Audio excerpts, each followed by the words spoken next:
je crois que c'est une notion qui est saisie par la plupart des gens qu'il y a un lien entre la façon dont la cellule familiale est le premier endroit où après on apprend à interagir avec le monde, je crois. Mais est-ce qu'on pourrait expliciter comment est-ce que les dynamiques qu'on apprend au sein de sa famille, elles peuvent se retrouver au sein de la société? La famille est un lieu où on est confronté à 2 enjeux majeurs: les héritages génétiques, des mémoires familiales, qui nous permettent de faire corps, d'avoir un corps, de prendre corps, et puis une dimension qui est indépendante, je pense, et autonome par rapport à la famille, qui est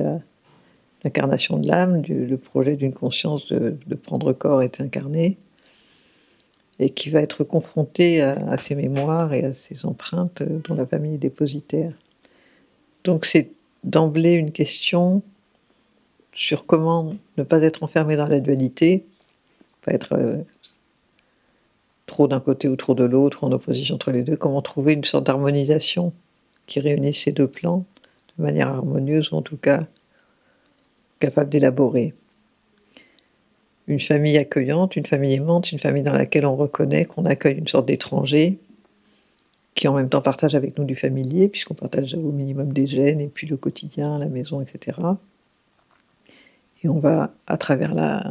j'allais dire presque la réglementation de l'éthique, la rigueur de l'éthique, donner à l'enfant qui vient des moyens structurels, comme une sorte de tutorisation, pour que son âme puisse appréhender ce corps et ce quotidien et cet environnement peu à peu de manière harmonieuse, et qui fasse sens, qui soit cohérente. Ça, c'est le cas bien sûr idéal, que peu de nos interlocuteurs peut-être auront connu. Dans une famille dysfonctionnelle, comme celle du conte du Petit Poucet dont on parlait tout à l'heure, la famille dysfonctionnelle va souvent nier l'âme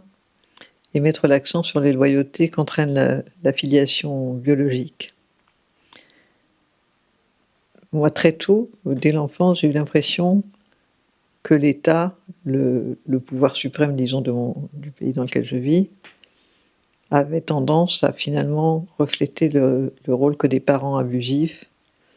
pouvaient avoir à l'égard de leurs enfants, en l'occurrence les citoyens.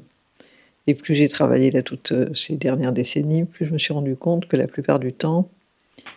la manière dont on avait appréhendé les rapports de force, le rapport au pouvoir, à la soumission, à l'obéissance, à la résignation, la connaissance qu'on pouvait avoir de la violence, de la haine, de l'injustice, c'était comme une première empreinte qui s'était inscrite dans l'enfance, dans le vécu familial, dans le premier environnement dont tu parlais, mais qui rayonnait au-delà de ça dans la façon dont on allait interagir avec la société autour de soi. Et maintenant, j'en suis vraiment persuadée, on fait famille avant de faire société. Et dans le livre que j'ai écrit qui s'appelle Facho-Famille, je parle de ça, pour dire que finalement, même l'expérience du fascisme, par exemple, on peut l'avoir dans le milieu familial bien avant d'en connaître la densité idéologique ou politique. C'est une expérience du sensible. Est-ce que on pourrait alors pousser la réflexion à se dire qu'à partir du moment où on commence à prendre conscience en fait des 2 plans dont tu parles qui se rencontrent au sein de la famille, et lorsqu'on commence à nommer ces dysfonctionnements ou ces manquements, oui, vraiment en prendre conscience et puis à peut-être s'en distinguer, que c'est des choses qui ensuite vont nous permettre d'être... alors, je ne sais pas si meilleur citoyen, c'est le bon terme, mais en tout cas de faire meilleure société. Oui, je pense que ça nous prépare, dans l'hypothèse que tu évoques d'un enfant qui choisirait l'éveil, disons, à travers toutes les embûches qu'on peut traverser, mais l'éveil quand même, ça nous prépare à devenir des citoyens plus éclairés, c'est-à-dire plus rigoureux par rapport à l'éthique, moins susceptibles de succomber à des tentations, à des illusions, à des mensonges. Et on voit bien que c'est une grande tentation quand même, que tout un discours, à travers les médias, etc., essaie de nous réduire en termes de conscience. Et je pense qu'il y a une forme de soumission très puissante, très commune, qui fait que le rapport qu'on a au gouvernement, par exemple, ou aux médias, va être pris dans la même soumission que celle qu'on a toujours à l'égard du cercle familial qu'on ne conteste pas, avec lequel on continue à pactiser dans des Noëls qui n'ont pas de sens, à faire des cadeaux qu'on n'aime pas, des gens qu'on n'aime pas non plus, etc., etc. On se résigne plutôt que de faire sa révolution. La révolution, ça veut dire faire un tour complet sur soi-même, du point de vue de la mécanique céleste. Faire un tour complet sur soi-même, ça veut dire avoir une vision large de l'horizon sans rien laisser dans l'ombre.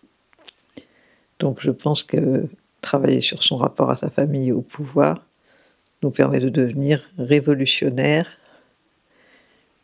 c'est-à-dire pas dupes des sirènes qui nous ululent aux oreilles, là, et de faire une opinion qui nous appartienne vraiment, qui soit fondée sur notre propre capacité de cheminement